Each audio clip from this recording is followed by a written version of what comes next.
नमस्कार। टारगेट सीकर के इस ऑनलाइन प्लेटफॉर्म पर आप सभी का स्वागत है।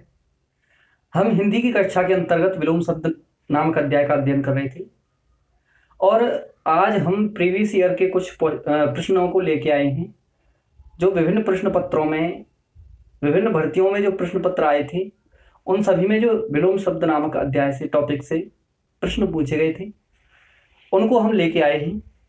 आरओ में जो 2021 का पेपर हुआ था उसमें जो हिंदी के सेट में 10 विलोम शब्द पूछे गए थे, ठीक है। उन 10 विलोम शब्द में से हम लेके आए हैं। तो देखिए पहला क्या है, ये सेट ए में से है, ठीक है। इनमें से प्रथम का उपयुक्त विपरीतार्थक शब्द क्या होगा। अब विपरीतार्थक क्या मतलब होता है, विलोम शब्द, विलोम शब्द। हमारा ये प्रथम जो शब्द है इसका क्या विपरीतार्थक होगा, यानी विलोम क्या होगा। तो प्रथम का विलोम होता है अंतिम, ठीक है। प्रथम का हमारा विलोम क्या होता है, अंतिम। तो अगले पे चलते हैं। दूसरा है हमारा अनुरक्ति का विपरीतार्थक क्या है। तो अनुरक्ति का विपरीतार्थक क्या होगा, विरक्ति। किसी चीज में अनुरक्त रहना और विपरीतार्थक क्या होगा, विरक्ति, उससे वैराग्य ग्रहण कर लेना, ठीक है। विपरीतार्थक क्या होगा इसका, विरक्ति। तीसरा है आधुनिक। आधुनिक का क्या होगा, आधुनिक का होगा प्राचीन, ठीक है। आधुनिक का प्राचीन। अगले स्लाइड पर चलते हैं।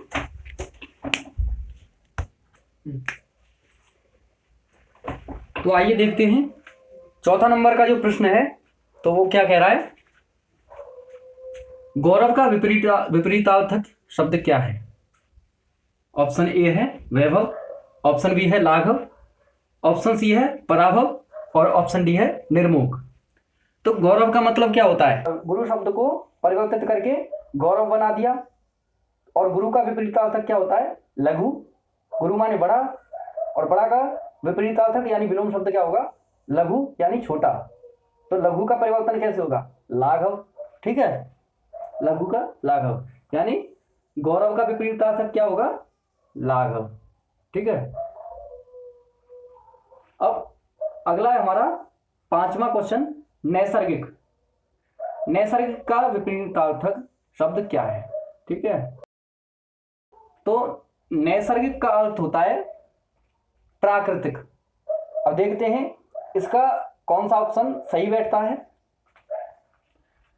पहला ऑप्शन है हमारा ए अनुर्वर, दूसरा है आविर्भाव, सी है प्राकृत और डी है कृत्रिम।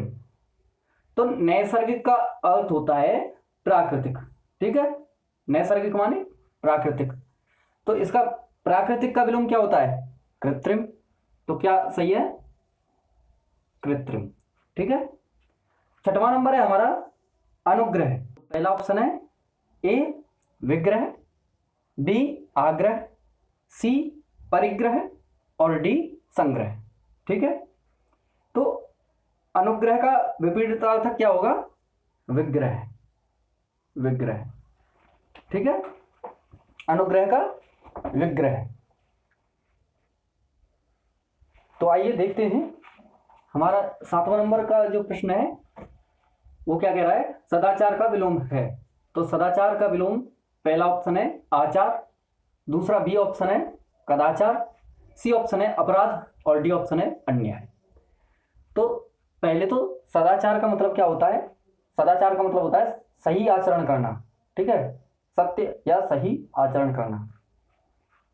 सद का क्या होता है, सत धन आचार। जब संधि विच्छेद पढ़ोगे तो उसमें आपको पता चल जाएगा ये सत धन आचार बराबर सदाचार बना है, सदाचार, ठीक है। अब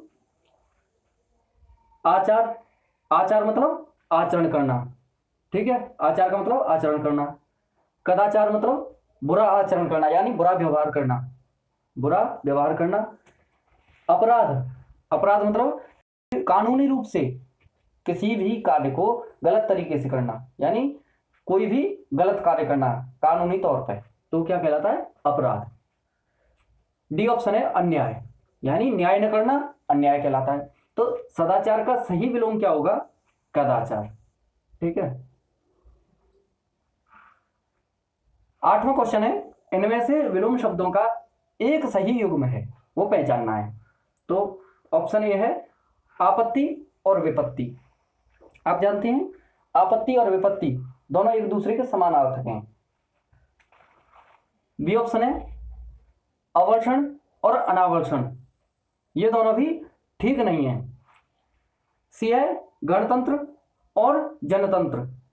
गणतंत्र का भी मतलब वही होता है और जनतंत्र का भी मतलब वही होता है। जनता के द्वारा चुने हुए व्यक्ति द्वारा शासन करना गणतंत्र या जनतंत्र कहलाता है। जैसे भारत एक गणतांत्रिक देश है यानी जनतांत्रिक देश है। जनता के द्वारा चुने हुए किसी भी अध्यक्ष या किसी भी व्यक्ति के द्वारा देश का शासन संभालना जनतंत्र या गणतंत्र कहलाता है। तो ये भी समानार्थक है। अगला है आदृत और तिरस्कृत। आदृत का मतलब क्या होता है? जिस व्यक्ति का आदर किया गया हो, यानी जो सम्मानित व्यक्ति हो वह है आदृत।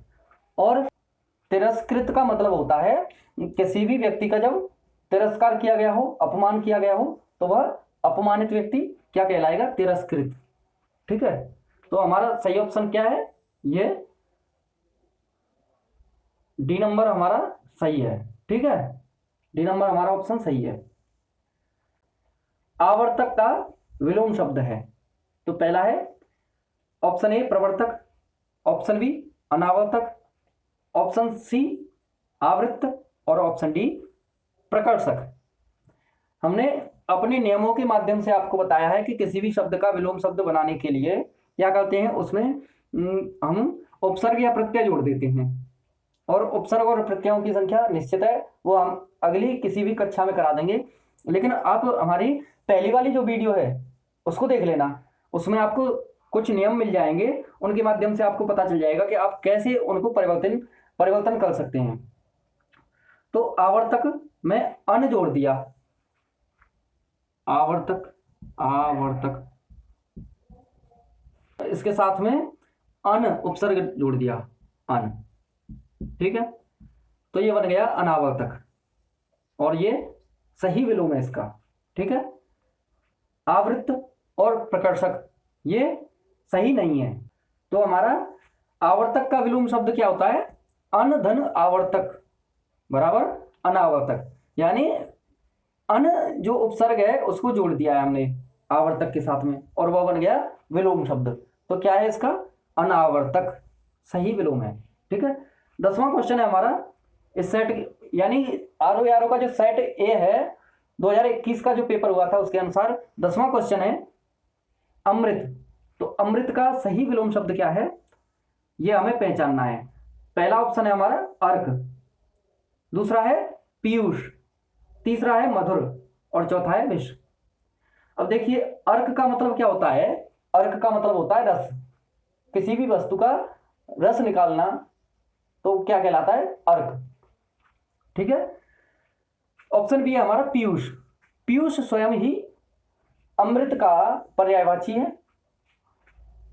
सी ऑप्शन है मधुर। मधुर मीठा का पर्यायवाची शब्द है, मधुर मतलब मीठा, ये भी अमृत का सही विलोम नहीं हो सकता। अगला है हमारा डी नंबर, डी है क्या है हमारा? विष। विष का मतलब क्या होता है? जहर, और हमें पहचानना क्या है? विलोम शब्द। तो ये तो हो गया इसका समानार्थक यानी पर्यायवाची पीयूष, और इसका सही विलोम क्या होगा? विलोम देखना है हमें किसका? अमृत का। क्या होगा? विष। ठीक है, विष मतलब जहर। ये सेट यहां पर कंप्लीट होता है। हम अगले सेट से लेके आए हैं 2017-18 वाले जो सेट से। क्या है हमारा पहला? उपयोग का विलोम क्या है? तो उपयोग का विलोम क्या होता है? अनुपयोग। ठीक है, उपयोग का विलोम क्या होता है? अनुपयोग। निषिद्ध का सही विलोम क्या होता है? निषिद्ध का सही विलोम होता है सिद्ध नहीं हो सकता, अनिषिद्ध नहीं हो सकता, विहित होता है, घृणित नहीं हो सकता। ठीक है, विहित होता है। निषिद्ध का विहित, निषिद्ध मतलब किसी कार्य को करना जहां पर मना हो, यानी जिस काम को नहीं कर सकते किसी भी रूप में, कानूनी रूप में, तो वो निषिद्ध। और विहित मतलब जिसे कह सकते हैं जिसकी अनुमति है, ठीक है। निम्नलिखित में से शुष्क का विलोम क्या है? तो शुष्क का विलोम क्या होता है? आर्द्र, ठीक है। उष्ण हो नहीं सकता, शीत हो नहीं सकता, शुष्क भी होता नहीं है, ठीक है। क्या होता है? आर्द्र। शुष्क मतलब सूखा, आर्द्र मतलब गीला। निम्नलिखित में से स्थूल का विलोम क्या है? स्थूल का विलोम बताना है तो सूक्ष्म, तन्वी, दुर्बल, शाश्वत। क्या होता है? स्थूल का सूक्ष्म भी कह सकते हैं, लेकिन हमें सबसे ज्यादा जो सटीक उत्तर है, जो सही उत्तर है, वही बताना होता है। तो क्या है इसमें? स्थूल का तन्वी, ठीक है। जैसे स्थूलांगी, और स्थूलांगी का सही विलोम क्या होता है? तन्वांगी, ठीक है। तो स्थूलांगी का मतलब बहुत ज्यादा मोटी तगड़ी औरत, और तन्वांगी मतलब कृशकाय पतली स्त्री, ठीक है। अगला है हमारा पृथक। पृथक का सही विलोम क्या है? पृथक मतलब अलग, अलग अलग होना, ठीक है, पृथक। और इसका सही विलोम क्या है ये बताना है। तो एकत्र, इकट्ठा, संयुक्त, एक जगह पे संयुक्त रूप से, ठीक है। थकित, थका हुआ, और सुगठित, यह भी नहीं हो सकता। तो इनमें से या तो एकत्र हो सकता है या संयुक्त हो सकता है। तो अर्थ की दृष्टि से बिल्कुल सही सटीक कौन सा है हमारा? वो है संयुक्त, ठीक है, संयुक्त। अगर ये संयुक्त नहीं आता तो हम एकत्र भी लगा सकते थे, ठीक है, पृथक के लिए। लेकिन एकत्र का मतलब होता है इकट्ठा होना, ठीक है। जैसे क्या बोले, ये 4 व्यक्ति हैं, ठीक है। अब इनमें से ये अलग निकल गया, ठीक है। अब ये इससे, इन तीनों से पृथक हो गया, ठीक है। और संयुक्त का मतलब इन सबको मिला देना, ये सभी मिल। तो पृथक और एक संयुक्त दोनों में थोड़ी थोड़ी भिन्नता होती है, ठीक है। तो इसका सही विलोम क्या होगा? पृथक का संयुक्त, ठीक है। विलोम शब्दों का सही युग्म क्या है? ये 6वें प्रश्न में हमें बताना है। तो पहला ऑप्शन क्या है हमारा? ईप्सित, अवीप्सित। ये गलत है, क्योंकि ईप्सित का अनीप्सित होता है, ठीक है। ईप्सित का अनीप्सित। अमित का समित, ये नहीं हो सकता। अघी का निरघ, ये भी नहीं हो सकता, ठीक है। तो क्या है? हया, बेहया, ये सही है, ठीक है। हया का बेहया। तो हया मतलब शर्मदार, और बेहया मतलब जिसको शर्म न हो, निर्लज्ज, ठीक है। विलोम शब्दों का गलत युग्म क्या है ये बताना है। तो पहला ऑप्शन है दक्षिण, वाम। दूसरा ऑप्शन है उद्यम, निरुद्यम। सी है विधि, निषेध।